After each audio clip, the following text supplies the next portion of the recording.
За баярлалаа. Одоо инх тайван дэж ерхийлэгчтэй одоо сайн байцгаана уу гэж мэдлэхээр төвшөндөл очсон юм шиг. Хоёр талтай юм яриад байна л да. Нэг хүн яваад байна уу, хоёр хүн яваад байна уу ойлгохгүй. Таныг нэг үгэлт. Та энэ Монгол банкны ерхийлэгчийнхөө яг энэ ирүүлсэн бичгтээ санал нэг байгаа мó? Эсрэг саналтай юм. Яг тэгэхээр гишүүдийн ярьсан юм дээр тантай санал нэг юм бэ яриад их юм. Тэгээ гишүүд чинь дандаа энэ эсрэг юм яриад байна шүү дээ.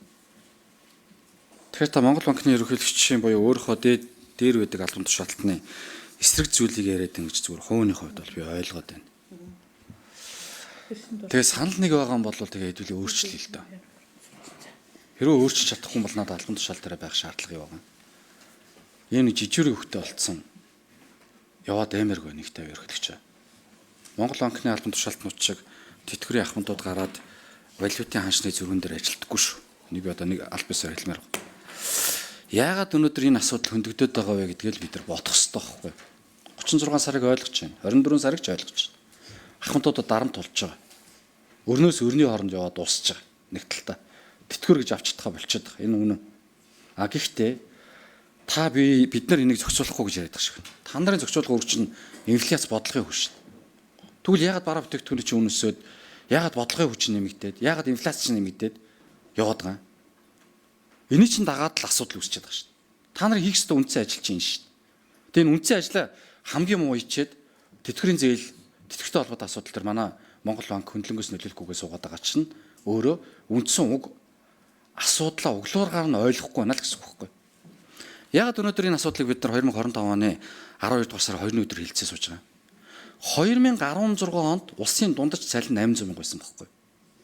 Өнөөдөр 2025 9 жилийн өмнөхдөр энэ ахмадуудыг ч авж байгаа тэтгэвэр гацчаад байна шүү дээ. 2016 онд татар таалах 1100-аас 1200 төгрөг байсан. Би өөрөө шудраг өсөлтөөр хэрэглэшийн төлөө газрын дараагаар ажиллаж байсан. Бүр сүүлд гуйжиж 2020 онд татар таалахны үнийг надаас зөвшөөрөл одоо манай шудраг өсөлтөөр хэрэглэшийн төлөө газраас зөвшөөрөл авч нэмж ийсэн. 2016 онд 1100-аас 1200 төгрөгийн үнэтэй байсан татар таалах өнөөдөр 2400-аас 2700 төгрөг болчиход байгаа юм. Тэг яаж энэ ахмадуудын шин тэтгэвэр нэмэгдээгүй зээлийн хүү илүү дутуу асуудлууд нь бөөн дарамт болцсон байж хахад өнөөдөр ийм зүйл яриад зогсож чадж байна гэдэг дээр чи би гайхаад байгаа. Тийм учраас би тантай сайн байцгаана гэж мэдлэмээр төвшөнд очичээ гэдгийг хэлэх гээд байгаа. Инфляц чинь сар болгоно нэмэгдэж, сар болго өөрчлөгдөж шээ. Сар болго 0.2, 0.3, 0.4 бүгдээр өөрчлөгдөд байгаа юм. Эний чинь дагаад бараа бүтээгдэхүүний чинь үн бараг өдрөөр өөрчлөгдөж шээ. Тэгээд та нар яаж инфляцийг барьж чадаагүй жиж бодлогын хүүгээ барьж чадаагүй жиж өнөөдөр энэ арилжааны банкудтай бид нар хөндлөнгөөс нөлөөлж чадахгүй.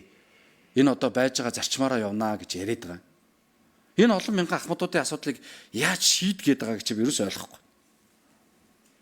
Улсын хурлын гишүүдийн хувьд ч гэсэн бид нар өөрсдөө анхаарлын тэмдэг тавьж ажиллах хэрэгтэй цаг хугацаа болсон. Нэг үгэлт. Бид нар энэ тэтгэврийг тэгштгэсэнтэй холбогдуулаад гарч байгаа асуудлуудыг бид нар шийдвэрлэх хэрэгтэй. Өнөөдөр тэгш бусын асуудал хөндөгдөж шүү дээ. Бага тэтгэвртэй ахмадуудын тэтгэврийг ихэр нэмээ. Өндөр тэтгэвэр авж байгаа хүмүүсийн тэтгэврийг багаар нэмээгээд. Энд чинь үндсэн хуулийн ялгарлал шүү дээ. Энийг бид нар яаж янзлах юм? Энэ төрийн гаргасан шийдвэр. 400 мянган төгрөгийн тэтгэвэр авдаг байсан хүмүүстэй 2023 он би буруу санааг бол тэгш тэгсэнтэй холбоотой асуудал байхгүй. Гэхдээ тэр хүмүүс ч гэсэн нөгөө талдаа хийх ажлаа хийгээд хүнд нөхцөлд ажиллаад магадгүй олон сараар ажиллаад магадгүй илүү их авж исэн цалингаасаа илүү их нийгмийн даатгалын шимтгэл төлж жагаад тэтгэврийн харилцаа.